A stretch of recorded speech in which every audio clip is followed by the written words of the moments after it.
네, 이렇게 쪼그라드는 자산 시장 상황에 투자자들이 씨름하는 가운데 윤석열 정부 5년의 경제정책 청사진이 내일 공개됩니다. 스태그플레이션 공포 속에서 나오는 정책이라 더 주목을 받고 있는데 경제 전문가와 기업들이 기대하는 정책은 어떤 게 있는지 전민정 기자가 의견을 들어봤습니다. 글로벌 인플레이션 압박에 S의 공포가 고개를 들고 있습니다. 미국의 강도 높은 긴축 정책은 고환율과 수입물가 가격 상승으로 이어져 그렇지 않아도 가파르게 치솟는 물가를 더욱 부추길 것이란 우려입니다. 전문가들도 물가 안정을 가장 시급히 해결해야 할 최우선 과제로 꼽았습니다.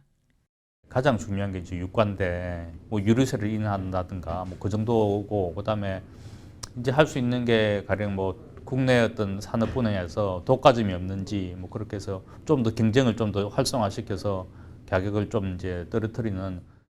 급격한 금리 인상은 부실 위험이나 소비 투자 위축을 가져오기 때문에 우리 경제가 견딜 수 있는 체력인지를 고려해서 한국 경제가 고물가, 고환율, 고금리 등 3고의 복합 위기에 빠진 만큼 법인세 인하를 통해 기업 투자를 유도하는 것도 필수적이라고 입을 모았습니다.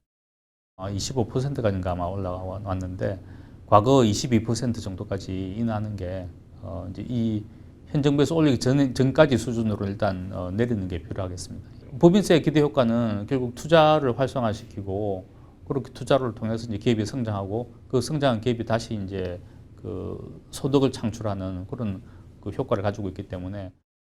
기업 활동을 방해하는 덩어리 규제를 없앰으로써 민간 경제에 활력을 불어넣어 지금의 위기를 극복하겠다는 것도 정부 보관입니다.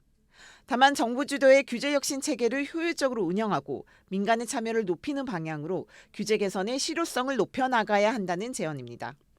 규제 운영 주체인 정부와 규제를 직접 적용받는 기업 파트가 동수로 구성이 돼야 현장의 그런 애로사항들이 적절히 잘 반영될 수 있을 것으로 생각합니다.